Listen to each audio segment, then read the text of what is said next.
Hey everyone, this is Sasha bringing you a video tutorial today from BP4U. And today we're going to pick up with part 2 of our editing modes video tutorial. And so we went through guided mode and we learned that guided mode guides you through your edits and gives you step-by-step instructions on how to use each tool. So let's go over here to quick mode.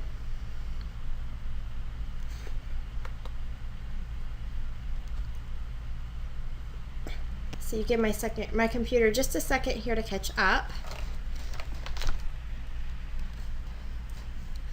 So here in quick mode, we have some tools over here and we have some tools over here. So again, we used this whiten teeth tool, and I did want to show you guys something with that. And I left the layers open here. When I was in guided mode, I had these layers open up over here in my window, and so every time that I made a move, like this is my teeth whitening layer, this was another adjustment that I had made, this was where I smoothed the skin, and so when I made big changes to my picture, it actually stacked them on top of my background layer as additional layers. Okay, so back over here to quick mode.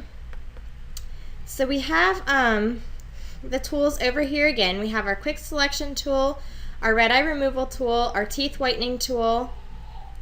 We have a horizontal type tool, spot healing brush, and our crop tool. And we did learn to use most of these over in our guided mode. I don't know why this panel is not loading.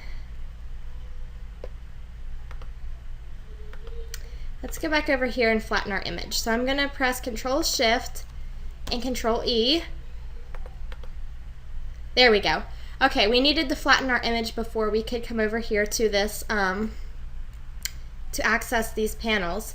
And so I had my top layer selected, I pressed Control Shift, and then I clicked on my bottom layer, and Control E merged those for me. And if you're on a Mac, that would be Command, not Control. Okay, so I have these new adjustments here.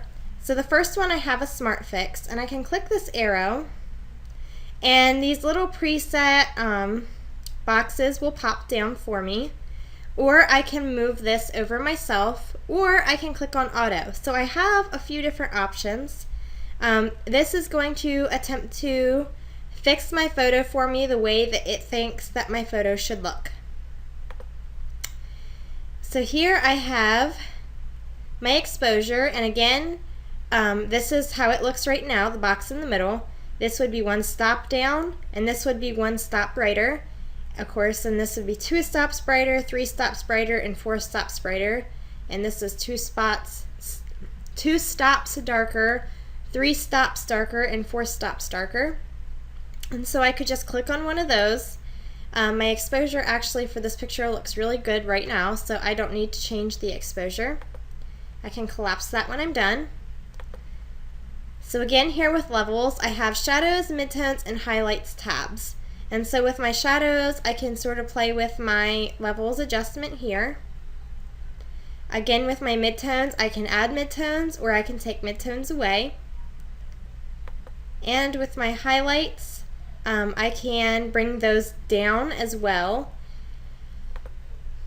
I can do auto levels or auto contrast here also. So if we were to click on this and go ahead and add a little bit more of the midtones, if we changed our mind, then we could always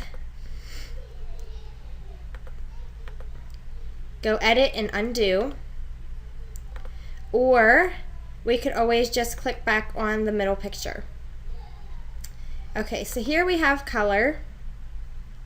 Again, if I were to accidentally click on one of these and I changed my mind, again, I could go edit or undo, or I could click on the middle picture. I could desaturate my picture for a black and white, or I can just do a little bit of saturation or a little bit less of the saturation. I actually kind of like it like this. Now we have hue over here, and this changes the hue of our photo. And then we have vibrance over here, which is very similar to the saturation. It has just a little bit of a different effect though. Again, I sort of like it just a little bit like that. And so I could go ahead then and I could collapse this panel back up here. The next one I have here is balance. So this is controlling my temperature, so I could warm my photo up here, or I could cool it down over here. And again, I can click on these little presets, or I can move the slider by hand. And then my tint is magenta and green, and so I could add a little bit of magenta, or I could add a little bit of green. And my last panel here is my sharpen panel. And so I could add a little bit of sharpening, I could add a lot of sharpening. I usually recommend that you don't over sharpen a picture, unless of course that you are going for a specific look and that is what you need to do to obtain that look. So again, here we have these quick guided and expert. If I come back over here to the expert, I can see my layers window. If I'm confused and I'm not sure where to go, I can use the guided. And the quick gives me those real quick little preset tabs there that I can go ahead and I can add adjustments to super fast without really having to put a whole lot of thought into it.